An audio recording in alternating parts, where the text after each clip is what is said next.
My librarian is a camel. How books are brought to children around the world by Margaret Roars. So the reason why I'd like to read this to you is so you can here and there stop as a reader and think about what the important details are. You'll be using this to construct and write your informational essay. So as we read, we can always notice that there are text and graphic features. So the caption begins, "Not every community has a library." Read on to learn more about some of the unique ways librarians deliver books to communities in distant areas. Canada. Header. Nunavut, which means our land in the language of Inuit people, is a huge territory in Canada's north. The Arctic region stretches from the North Pole to Arviat in the south, and from Koglatuk in the west to Panjurchung in the east. The distances are huge, and many villages are very isolated. The Northwest Territories reach from Nunavut in the east to the Yukon in the west.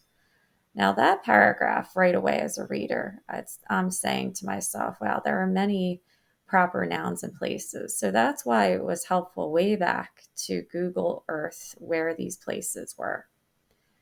Larger towns like Iqaluit, Tuktakantuk, and Yellowknife have their own library or their own public library buildings, but many communities are just too small.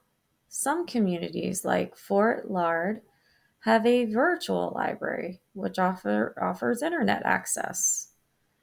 But even if the community does not have any kind of library building, the Northwest Territories public library system offers books to everyone in the far north through their borrower by mail program. So let's read more. Tyson Akavik, Colin Iquatak, James Nakak, and Cameron Albalak are friends in Cambridge Bay, Nunavut. They request library books by email or by phone. A mobile library doesn't bring the books to their village. The books are sent through the mail. So to me, it's like reminding me like Amazon. The borrower by mail program will send children any books they'd like to read. If the library doesn't have a book in its system, librarians will borrow the book from another library in Canada and mail it. They even include a stamped addressed envelope so the children won't have to pay to return the book. In a way, it's pretty handy. The boys take their young friend Lisa for a ride on their sled as they walk to the post office to pick up their books. The boys look forward to reading that night. On winter days, the sun does not come above the horizon. And when the thermometer reads minus 50 degrees, the children like to curl up with a good book by the wood stove. So, let's stop and think about that. Sometimes the sun doesn't appear in Canada. The temperature is actually below 50 degrees. That hardly ever happens in our region. While the northern wind howls across the tundra, they read fantasy and action novels. Lisa is excited about finding good picture books in the package. They can keep their books for up to 6 weeks. After that, they'll pack them up and walk to the local post office to mail the books back to the library. Then they'll check the mail every day until another big brown package arrives with new books to devour in their remote corner of Canada's Arctic. Okay, so it seems like the children really value their books. So, this infographic, as I'm reading, maybe I'm not too familiar about where Canada is located or these names of these places. But here, the publisher and the author give us some information. So, the capital of Canada is Ottawa. Many of these names come from Native Americans and tribes which existed a long time ago, and they still are alive today. So, estimated population of this capital is 30,532,900. Canada, located in North America, is the second largest country in the world. The most easterly point of Newfoundland is closer to England than it is to Calgary, Alberta. So if I look at the orange up by the green, that's what they're referring to. From east to west, Canada is so wide there are 6 time zones within its borders. We have 3 time zones in the United States. Wait, I'm sorry. Like major time zones. So we have the east, eastern, western, and central. Canada has 2 official languages, English and French, and Native Canadians also speak their own languages. So that's what I was referring to as the natives of Canada, like tribal languages. The original people of the North are called Inuit, and they speak Inuktitut.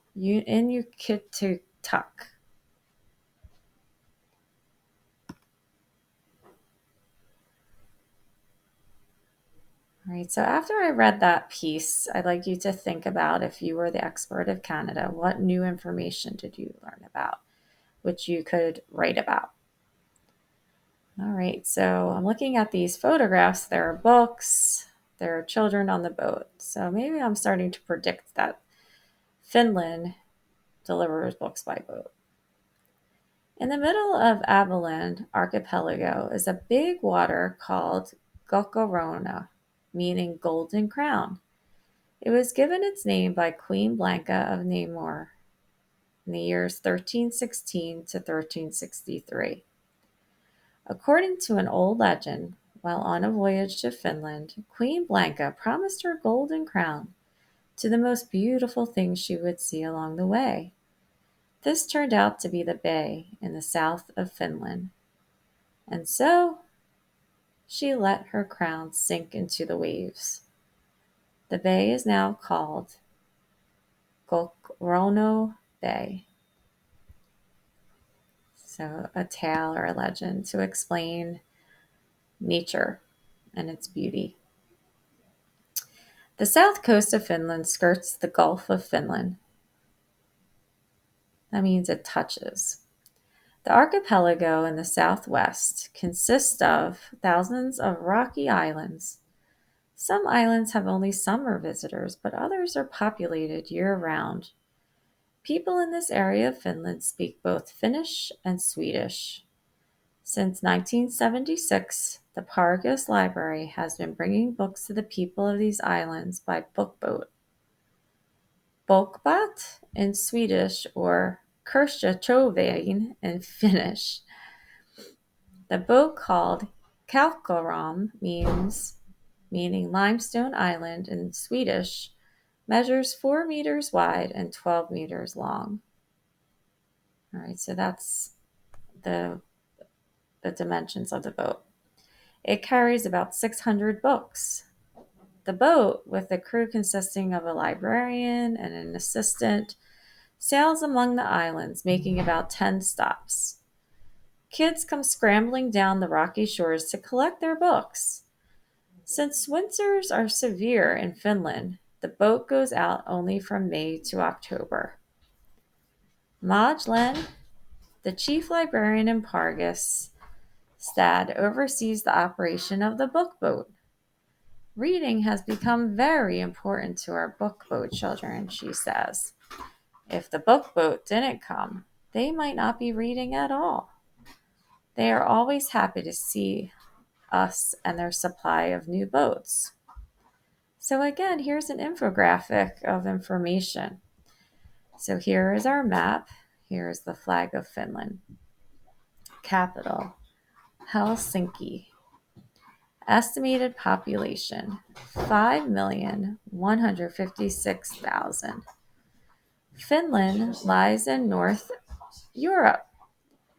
At least a third of the country is north of the Arctic Circle. The country has two official languages, Finnish and Swedish. Other languages include Lappish and Romani. Lapland is a region that stretches across Norway, Sweden, Finland, and parts of Russia.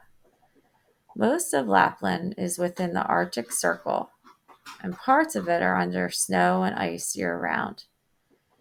In northern Lapland, 4 towns share a mobile library bus, which also carries children's books.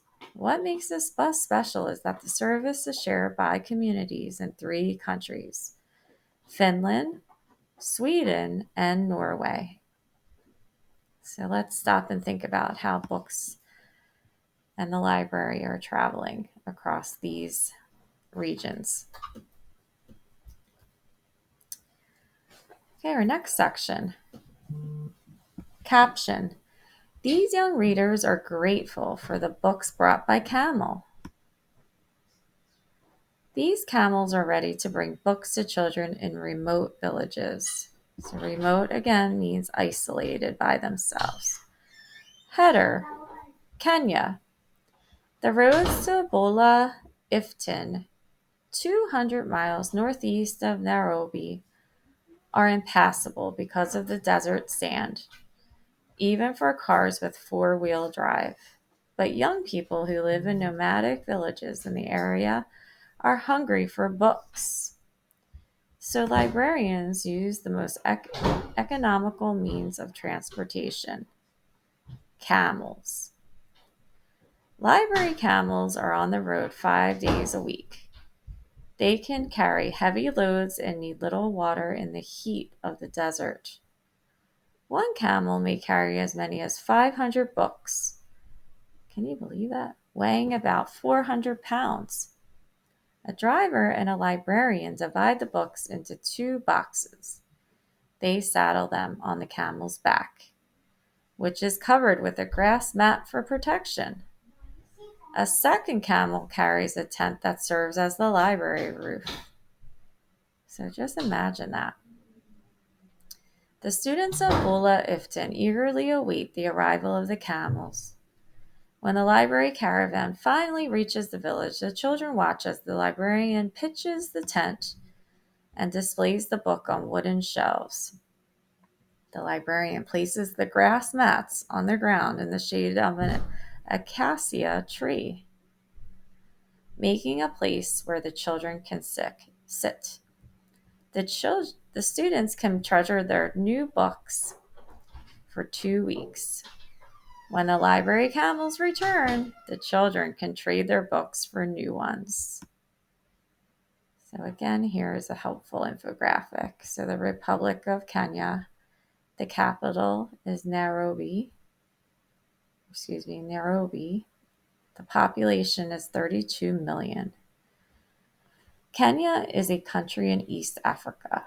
Kenya's climate varies. The coast, which lies on the Indian Ocean, is hot and humid.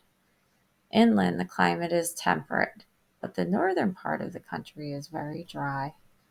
The official language is English. The national language is Kiswahili.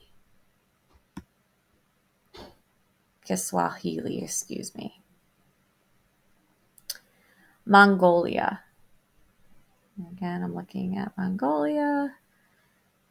Looks similar to camels, but let's check it out. For centuries, people in Mongolia have led a nomadic lifestyle, moving across the steppe, a vast grass-covered plain, with their herds. Many people are still herders of livestock, moving with their herds as they graze. The life of nomads has not changed very much since the old days, except that nowadays the herders like to use iron horses, meaning motorbikes instead of real horses. Very few people have telephones, television, or access to computers, but most people can read. There's almost no illiteracy in this country. Jabin Dashadog is a well-known writer of children's books in Mongolia. He was looking for a way to bring books to the many children of herders' family who live scattered across the Gobi Desert. A horse-drawn wagon, as well as a camel, is used to carry books into the desert. Together with Mongolian Children's Cultural Foundation, Mr. Dashnadog was able to obtain a minibus and 10,000 books, mostly donated by Japan. The Japanese books are being translated into Mongolian, and Mr. Dashnadog makes trips with the minibus to bring the books to children in the countryside. The book tour is called Emte Nome, which means candy books. Why? Because before they share the books, the children are given food, including some sweets. After the children listen to stories and choose books, Mr. Dashadog asks, which was sweeter, books or candies? And the children always answer, books. I just returned from a trip to visit herders, children in the Great Gobi Desert. Mr. Dashadog, who had visited nearly 10,000 children in the past 2 years. We covered some 1,500 kilometers in 2 weeks, and this was in winter, so it was cold and snowy. We had no winter fuel for our bus, so we had to use summer fuel, and the fuel froze at night, making the bus stall. But we weren't cold. The stories and their heroes kept us warm. Infographic of Mongolia. Capital, Alainabatar, Estimated population in this country is 2,300,000.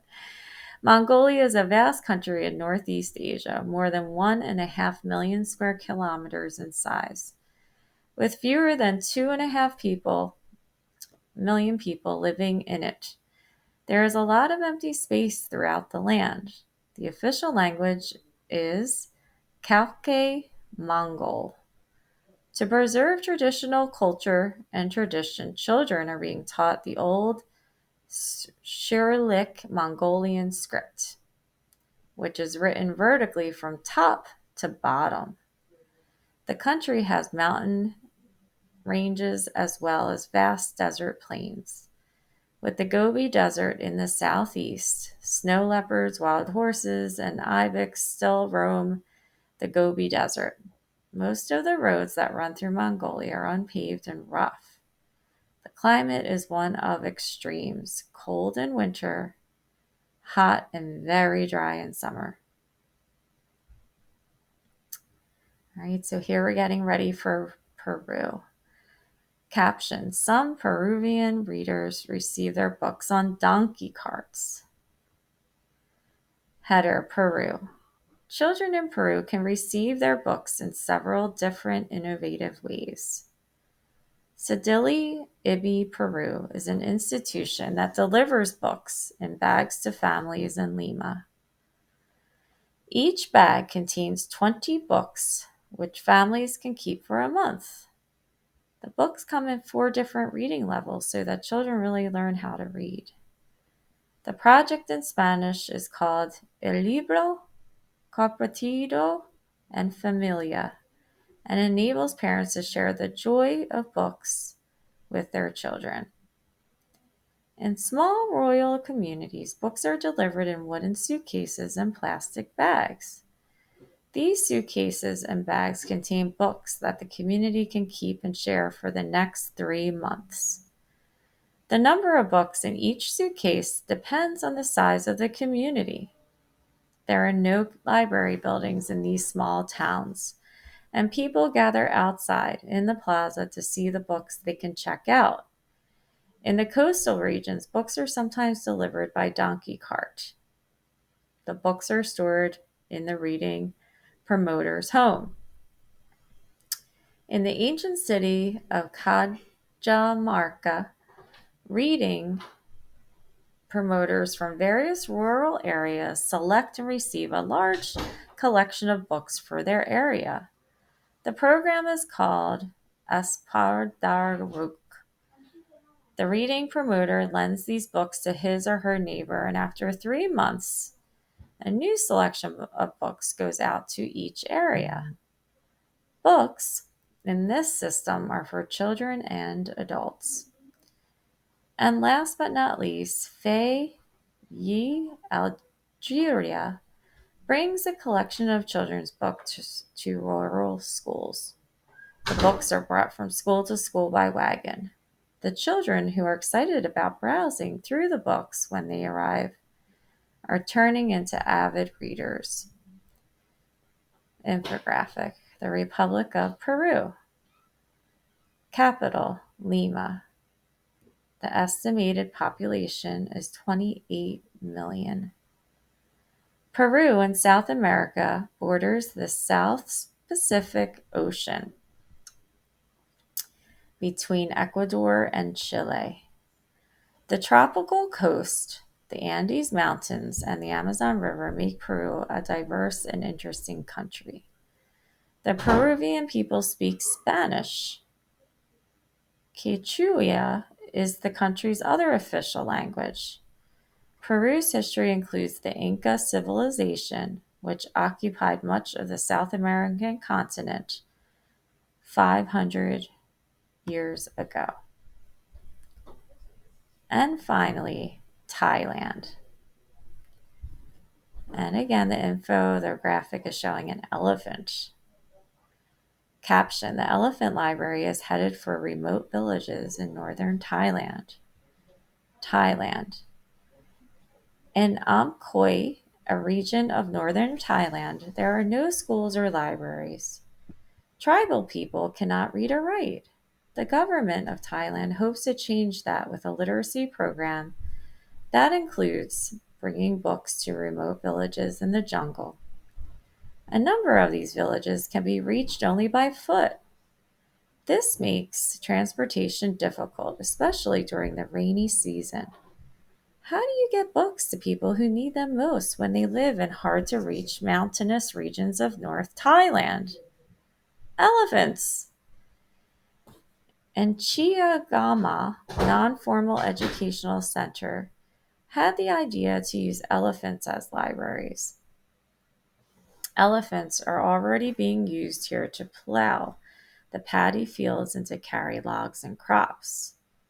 Now, more than 20 elephants in Amkhoi region are used to carry books. The elephant teams spend 2 to 3 days in each village. Each trip covers 7 or 8 villages, so it takes each elephant team 18 to 20 days to complete a round trip. The Books by Elephant Delivery program serves 37 villages, providing education for almost 2,000 people in the Amkhoi region. They have even designed special metal slates that won't break when carried on the elephant's back across the rough terrain. These slates are used to teach Thai children to write and read. There are also 2-person teams carrying books to about 16 villages, bringing learning materials to another 600 people. In Bangkok, the capital of Thailand, old train carriages have been transformed into a library. The train is called Hang Ratfe Kawachan, which means Library Train for Young People. The train serves the homeless children of Bangkok. The Railway Police Division in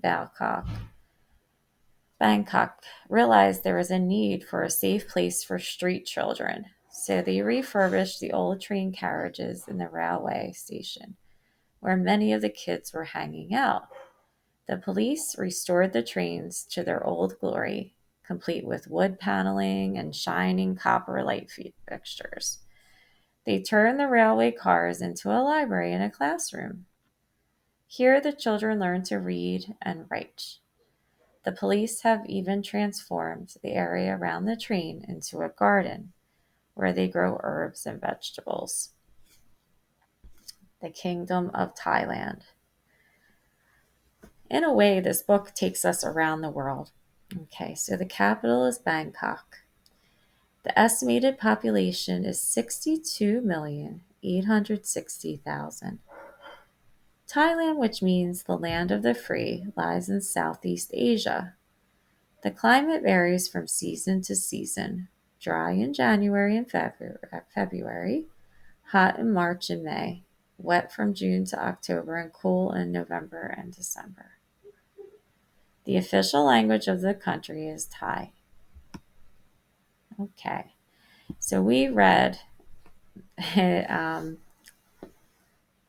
very informative and fascinating facts about all these different countries from around the world.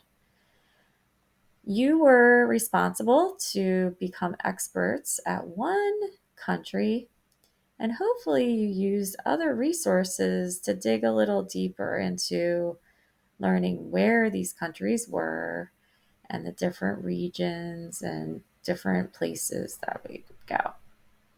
All right, I hope you enjoyed me reading this aloud to you. And at any point, I'd like you to go back. And the one part of having things recorded is that you can always go back to a section and listen to it over and over again. This strengthens your vocabulary, okay? And your comprehension. All right, I will see you soon. Thank you for listening and reading.